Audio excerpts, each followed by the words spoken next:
इस वीडियो में अनिरुद्धाचार्य महाराज जी ने अपने भक्तों के लिए एक बहुत अच्छी बात कही है, इसलिए वीडियो को पूरा सुने, स्किप करके मत सुने। करके जन्मदिन मनाएं, कितना बड़ा पुण्य है। जीवन के बहुत सारे जन्मदिन आपने घर मनाए होंगे, बहुत सारी वर्षगांठें घर पे मनाई होंगी। एक वर्षगांठ, एक जन्मदिन तो कम से कम धाम में मनाओ। ये प्रेरणा हमें मैया मीना मैया से और दिलीप भैया से लेनी चाहिए। इनका जो कार्य है वह सराहनीय है। इनके कारण इनके पूरा परिवार, देखो कितनी अच्छी बात है। आजकल माँ बाप बच्चों को प्रॉपर्टी दे देते हैं, अच्छी बात है।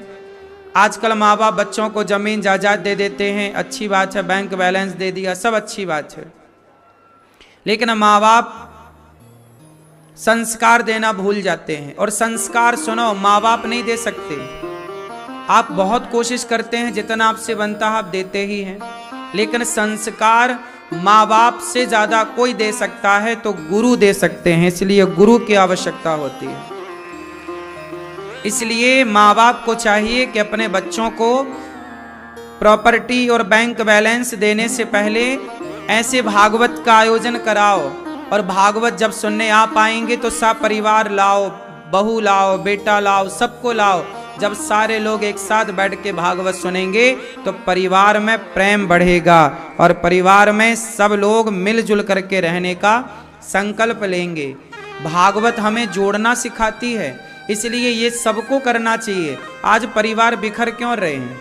क्योंकि सत्संग का अभाव है, गुरु का अभाव है। आजकल लोग कहते हैं हम गुरु क्यों बनाए, अपनोच गुरु हैं। आजकल खुद गुरु बना घूम रहा आदमी, वो अपने कोई बड़ा मानता, बोले हमसे बड़ा कौन। इसलिए गुरु के बिना शरणागति नहीं होती। कोई तो होगा ना। जब दुल्हा दुल्हन बैठते हैं ना मंडप के नीचे, तो गांठ जोड़ने वाले दुल्हा दुल्हन नहीं होते, गांठ जोड़ने वाला कोई तीसरा ही होता है। नहीं, कई जगह बुआ जी गांठ जोड़ती हैं, कई जगह पंडित जी गांठ जोड़ते हैं। बात सही है। दुल्हा दुल्हन खुद तो अपनी गांठ नहीं जोड़ते ना, कि जोड़ते हैं। गठबंधन कौन करता है, कराता है? बुआ जी कराती हैं या आचार्य जी कराते हैं, पंडित जी, गुरु जी कराते हैं। तो बस बात यही है, गुरु का काम ही, सच्चाई तो यह है, गठबंधन आचार्य ही कराता है, गुरु ही कराते हैं गठबंधन। गुरु सब जगह नहीं पहुंच पाते तो बुआ जी करा देती हैं, वरना गठबंधन कराने वाले गुरु जी होते हैं, आचार्य पंडित जी। पर हर जगह पंडित जी अवेलेबल नहीं होते, तो आपकी बुआ मानदान होती है ना बुआ, तो बुआ से करा लिया जाता है। समाज में कहते हैं कि ब्राह्मण यदि नहीं पहुंच पाए तो मानदान से वो कार्य करा लेना चाहिए। मानदान भी समाज में श्रेष्ठ होते हैं। ब्राह्मण नहीं मिल रहे हैं, जैसे कहीं 13 ब्राह्मण नहीं मिल रहे हैं और बरसी 13वीं करनी है और 13 ब्राह्मण नहीं हो रहे हैं। 12 ब्राह्मण हैं, एक ब्राह्मण की कमी है, तो क्या करें? तो वहां मानदान को बिठा लिया जाता है। मानदान समझते हैं ना? मानदान नहीं समझते। अब हर चीज हम ना समझाएंगे, कुछ तो समझ के ही आना पड़ेगा। जैसे हमारे यहाँ बुआ, हमारी बहन के बच्चे, भांजे भाने, जिनको मानदान कहते हैं, ठीक है, ये सब मानदान होते हैं। तो इसलिए जैसे पति पत्नी जब विवाह के मंडप के नीचे बैठते हैं तो गठबंधन कोई तीसरा कराता है, उसी तरह जब आप अपने बच्चों को भागवत से जोड़ेंगे, संतों से जोड़ेंगे, सत्संग से जोड़ेंगे, तो मुझे विश्वास है कि तुम्हारे घर में भैया भाई भाई राम और भरत की तरह रहना सीख जाएंगे। और यदि तुम्हारे बच्चे सत्संग से नहीं जुड़ेंगे तो तुम्हारे घर में भाई भाई सुग्रीव और बाली की तरह रहने लग जाएंगे। भाई भाई तो सुग्रीव और बाली भी हैं, भाई भाई तो राम और भरत भी हैं। सुग्रीव और बाली में क्या हुआ? सुग्रीव ने बाली को मरवा दिया, सुग्रीव ने अपने भाई को मरवा दिया, विभीषण ने अपने भाई को मरवा दिया। लेकिन एक भाई और है, भरत जी, जो भाई की पादुका लेकर, चरण पादुका लेकर 14 साल रोते रहे भाई की याद में। अब आपको डिसाइड करना है कि सुग्रीव जैसा भाई चाहिए, विभीषण जैसा भाई चाहिए, या भरत जैसा भाई चाहिए। भरत जैसा भाई चाहिए तो सत्संग से जुड़ेंगे तो भरत जैसा प्रेम बढ़ेगा परिवार में, राम और भरत जैसा संवाद होगा, और सत्संग नहीं होगा तो फिर सुग्रीव और विभीषण जैसी स्थिति होगी। इसलिए माँ बाप का काम केवल प्रॉपर्टी और बैंक बैलेंस देना नहीं है। वृंदावन लाओ, 7 दिन गौरी गोपाल में बैठो, भागवत सुनो। ये दास अनिरुद्ध आपको जो भागवत सुनाता है वो केवल भागवत नहीं है। आज हम आपसे कहें कि हम भागवत तो सुनाते ही हैं आपको, लेकिन ये भागवत आप लोगों के लिए संजीवनी बूटी बनती है। कितने रिश्ते ऐसे हैं, पति पत्नी के, भाई भाई के, देवरानी जिठानी के रिश्तों के लिए संजीवनी बूटी का काम करती है ये कथा। कितनी पति पत्नी की तलाक होने वाले थे, लेकिन कथा सुन के उनका तलाक रुक गया। एक पत्नी मेरे पास रोते रोते आई, ये वर्षों पुरानी बात है, रोती रोती आई। मैंने पूछा क्यों रो रही हो? कहा महाराज जी हमारा तलाक हो गया है।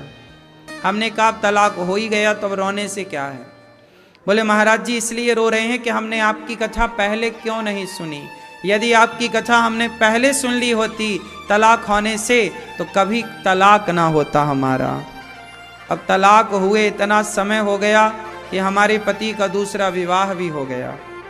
हमने तो विवाह नहीं किया, लेकिन तलाक, ये बात बिल्कुल सत्य है कि यदि आप कथा सुनने लग जाएं, मैंने ये बात सबसे कही है कि किसी का तलाक होने वाला हो तो एक बार आप लोग पहले 7 दिन कथा सुन लो। कथा सुनने के बाद भले तलाक ले लेना, लेकिन मुझे लगता है कि वर्षों के रिश्ते बिगड़े हों और 7 दिन में रिश्ते सुधर जाते हैं, चाहे पति पत्नी का हो या कितनी देवरानी जेठानियों का आज से नहीं बहुत पहले से बड़ा विवाद था, ननंद भौजाई का विवाद था, पर कथाओं से सब ठीक हो गया। और विवाद क्यों होता है? गलतफहमी। इसलिए आप सबसे मेरी हाथ जोड़ के प्रार्थना है, बच्चों को संपत्ति देने के पहले वृंदावन लाना बेटा, चलो कथा सुनो। संपत्ति रहे ना रहे, संपत्ति तो आनी और जानी है, पर प्रेम सदा होना चाहिए। संपत्ति स्थिर नहीं है पर प्रेम स्थिर है। इसलिए आप बताओ लक्ष्मी माता कहां रहती हैं? जहां एक बार एक आदमी से लक्ष्मी माता ने कहा भैया 15 दिन बाद हम तुम्हारे घर से चली जाएंगी, कोई एक वरदान मांगना है तो मांग लो। बोला मैया मैं घर वालों से पूछ लूं फिर बताऊंगा क्या मांगूं आपसे। बूढ़ा आदमी था, बहू को, बेटा को, भाई को, सबको बिठाया। बोले लक्ष्मी जी अब हमारे घर से जा रही हैं, कोई एक वरदान मांगने का कहा है तो कोई एक वरदान मांग लो। तो लक्ष्मी माँ से सबने अपना अपना दिया कि हम क्या मांगे, क्या मांगना चाहिए, सुझाव दिया सबने। बेटा बोला कि माँ से कहो बहुत सारा सोना दे दें। बोले सोना तो लक्ष्मी आ भी जाएगा, तो लक्ष्मी तो जा ही रही है, टिकेगा कहाँ। दूसरे ने कहा कि ऐसा करो माँ से बहुत सारी जमीन जायदाद मांग लो, ऐसी कृपा हो कि हमारे पास खूब सारी जमीन जायदाद हो। बोले जब लक्ष्मी जा रही है तो जमीन जायदाद भी कहाँ टिकेगी। सब डिस्कस करते करते छोटी बहू के पास पहुंचे। छोटी बहू ने कहा माँ पिताजी एक बात कहूं? कहो। बोले लक्ष्मी जी तो जा ही रही हैं, और लक्ष्मी जी जिस दिन चली गई उस दिन हमारे आपस में परिवार में खटपट खटपट चालू हो जाएगी। तू मैं चालू हो जाएगी, क्योंकि पैसा नहीं होता ना तो फिर आदमी चिड़चिड़ा हो जाता है, स्वभाव से चिड़चिड़ापन आ जाता है। तो बहू ने कहा कि पिताजी, ससुर जी, सासू माँ, ऐसा करो कि लक्ष्मी माँ से कहना कि माँ आप तो जा रही हो, लेकिन ऐसी कृपा करो कि हम परिवार के लोगों में सदा प्रेम बना रहे, हम सबका, भाई भाई का, पति पत्नी का, सास ससुर का, देवरानी जेठानी का प्रेम बना रहे, प्रेम कभी समाप्त ना हो। आप जा रही हो लक्ष्मी माता, आप जाओ, पर हमारे परिवार में प्रेम बना रहे। सबको बात अच्छी लगी कि लक्ष्मी जी तो जा ही रही हैं और जाएंगी तो झगड़े चालू होने की संभावनाएं हैं, लेकिन प्रेम बना रहेगा तो हम लोग जी लेंगे, क्योंकि एक छत के नीचे तब रहा जा सकता है जब आपस में प्रेम हो। एक झोपड़ी में भी गुजारा हो सकता है यदि प्रेम हो, और इस सोने के महल में भी गुजारा नहीं हो सकता यदि प्रेम ना हो। तो लक्ष्मी जी से कहा, लक्ष्मी जी 15 दिन बाद आई, हाँ बेटा मैं जा रही हूं, आज क्या मांगना चाहते हो? तो बड़ों ने, ससुर जी ने हाथ जोड़ के कहा, माँ आप जा रही हो, हम तो नहीं चाहते कि आप जाएं, लेकिन आपका मन है जाने का तो माँ आप जाओ, लेकिन इस घर को ऐसा आशीर्वाद दे के जाओ कि हम परिवार के लोग आपस में प्रेम से रहें, कभी हम लोगों में कभी जरा सा झगड़ा ना हो, खूब प्रेम रहे हम सबके पास, एक दूसरे के प्रति हम प्रेम न्यौछावर करते रहें, प्रेम की भरमार हो, खूब प्रेम हो एक दूसरे के लिए। हर रिश्ते में पति पत्नी, देवरानी जेठानी, सास बहू, हर रिश्ते में माँ प्रेम भर दो, हम लोगों के भीतर प्रेम की कमी ना हो। जब लक्ष्मी जी ने ये बात सुनी तो लक्ष्मी जी बोली कि आपने तो हमें असमंजस में डाल दिया। क्यों माँ, ऐसा क्यों कह रही हो आप? लक्ष्मी जी ने कहा, भैया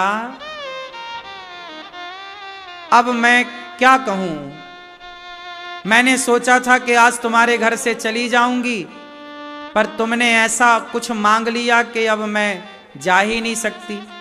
क्यों माँ? लक्ष्मी जी ने कहा, बेटा जहां प्रेम की अधिकता होती है वहीं तो मैं होती हूं, जहां प्रेम नहीं होता वहां मैं होती ही कहां हूं। मैं तुम्हारे घर में तेरे दिन थी भी इसलिए कि तुम्हारे घर में प्रेम है, और तुमने प्रेम ही मांगा, तो जिस परिवार में प्रेम होगा ना मेरी माँ लक्ष्मी, वहां नाचती हैं, प्रसन्न चित्त से रहती हैं। आप लोग आपस में झगड़ा जो करते हो ना, माँ को पसंद नहीं करते, बाप को पसंद नहीं करते, बूढ़ों का सम्मान नहीं करते, लक्ष्मी जी वहां से हाथ जोड़ लेती हैं कि भाई तू अपने बाप का सम्मान नहीं कर रहा, अपनी माँ का नहीं कर रहा, मेरा क्या करेगा। लेकिन जहां प्रेम है, जहां सुमति तहां संपत्ति नाना, जहां प्रेम है वहां नाना प्रकार की संपत्तियां, संपत्ति एक प्रकार की नहीं होती, नाना प्रकार की होती है। लक्ष्मी भी संपत्ति है, जमीन जायदाद भी संपत्ति है, तुम्हारा नाम, तुम्हारी इज्जत भी संपत्ति है, समाज में तुम्हारी प्रतिष्ठा भी संपत्ति है। अभी आज जन्मदिन है ना मैया, आज बेटी का भी जन्मदिन है, पर भगवान की माया ऐसी है कि ये बेटी स्वर्गीय हो चुकी है, भगवान के घर जा चुकी है, पर आज यदि होती तो ये कितने वर्ष की हो गई होती? कितने वर्ष की? 32। आज 32 वर्ष की होती यदि इनकी बेटी होती तो, पर भगवान के घर गई। लेकिन उस बेटी के नाम से हमारी मैया भारती मैया और श्री भास्कर साहब जी ने आज संपूर्ण संतों को भोजन बंटवाया। रसोई हजारों 30,000 लोग जो प्रसाद पा रहे हैं, आज सभी भक्तों को प्रसाद मैया की बेटी की तरफ से है। सभी जो खाएंगे आज वो पुण्य मैया की पुत्री को प्राप्त होगा। तुला दान हुआ, गौदान हुआ, समस्त दान, समस्त अच्छे कार्य मैया ने अपनी बेटी के नाम से किया, और ये समूची संपूर्ण भागवत जी भी मैया अपनी पुत्री के नाम से करा रही हैं। तो ये बेटी मैया की, और मैया ने ये बेटी के लिए सब कुछ किया है। एक माँ अपनी बेटी के लिए जो कर सकती है माँ ने किया। भगवान आपको सुखी रखें, स्वस्थ रखें। आप भी अपने जीवन में पुण्य करिएगा। कहते हैं ना, हमारा पुण्य सब लोग साथ छोड़ देते हैं, पर हमारे द्वारा किया गया पुण्य कभी साथ नहीं छोड़ता। हमारा पुण्य सदा हमारे अंग संग रहता है, कभी वो हमसे अलग नहीं होता, दूर नहीं होता। श्रीमती कमला देवी मैया, अरुण कुमार साहू जी, श्रीमती रेवती बाला साहू जी, समस्त साहू परिवार, रेखा साहू जी, दुर्गा प्रसाद जी, सब लोग कथा की गंगा में डुबकी लगा रहे हैं। प्रिय भक्तों, तो बच्चों को कथा से जोड़िए। जब सत्संग से जुड़ेंगे तो निश्चित परिवार अच्छा होगा, जीवन अच्छा होगा। कल आप लोगों ने सुना कि भगवान ने गिरिराज जी को उठाया, और गिरिराज जी को उठाकर भगवान ने सुंदर सी लीला की।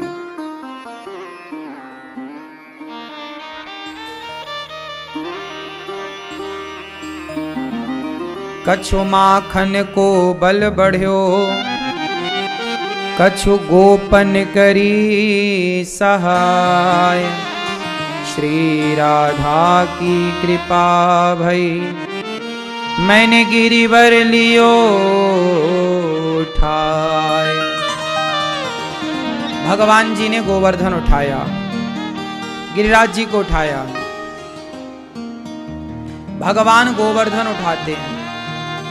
क्या उठाते हैं? गोवर्धन। क्या करते हैं? गाय का वर्धन, गौ माता की सेवा की भगवान ने।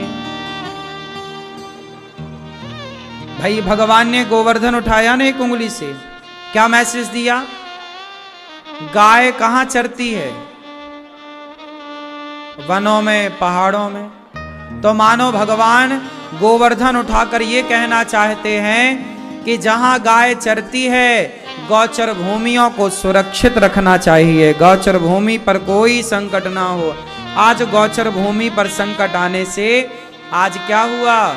आज गाय सड़क पर घूमने को मजबूर हो गई।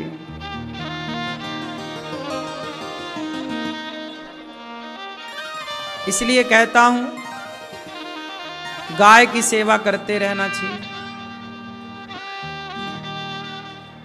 आप में से कितनों के घर में गौ माता है? गाय है आपके घर में?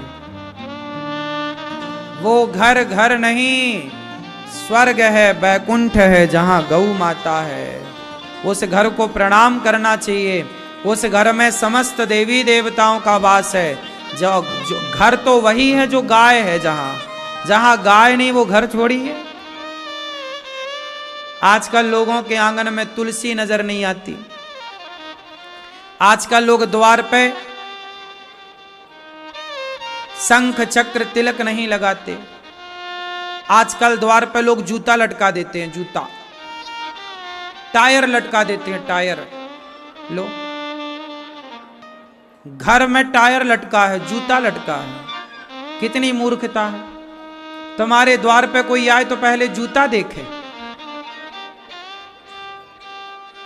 तुम कहते हो नजर नहीं लगती। अरे नजर नहीं लगती, नजर ना लगने के बहुत सारे दूसरे उपाय हो सकते हैं।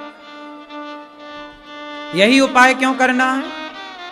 अब तुम दुल्हा तैयार करो और बोले नजर ना लगे तो जूता पहना दो उसको, दुल्हा को। अरे नजर ना लग जाए। उसके गले में भी एक टायर बांध दो, छोटा मोटा साइकिल का, भाई नजर ना लगे। क्यों? अब इतना महंगा घर बनाया, इतना बड़ा घर बनाया और टायर टांग दिया और जूता टांग दिया, अगर नजर नहीं लगेगी। वाह!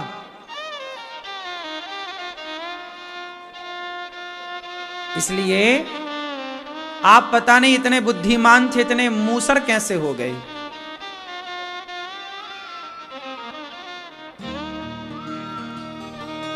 इसलिए नजर ना लगे। जब नया घर बनवाओ या आपका जो घर है उस घर में आपके द्वार पर शंख, ये देखो ये रखा शंख, शंख चक्र और तिलक।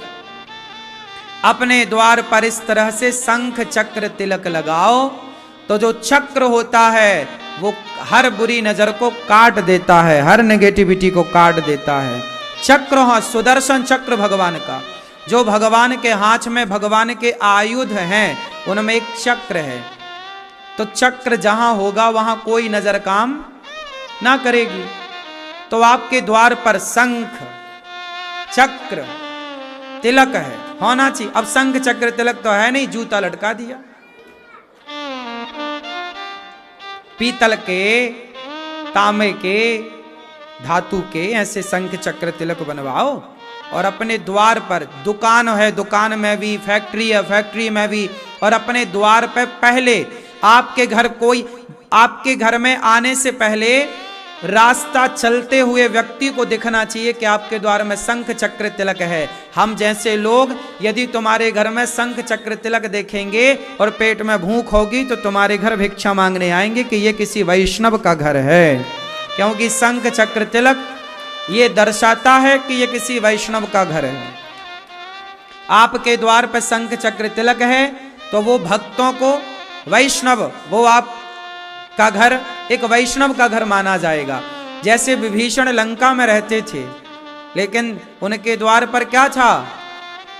रामायुध अंकित ग्रह। लंका में रहने वाले विभीषण के द्वार पर भी रामायुध अंकित ग्रह, शोभा वरन न जाए। रामायुध, राम के आयुध क्या है? राम जब प्रकट भये तो राम जी चतुर्भुज में प्रकट भये थे ना, बोलो हाँ। शंख चक्र गदा पद्म लेकर प्रकट भये तो राम के आयुध क्या हुए? शंख चक्र राम के भी आयुध हैं, धनुष बाण भी मान लो। तो विभीषण के द्वार पर भी शंख चक्र था, शंख चक्र तिलक लगा था विभीषण जी के द्वार पर, है ना। रावण विभीषण के द्वार पर लिखा था राम, रा एक तरफ, मां एक तरफ, राम बोलता। रावण बोलता क्यों?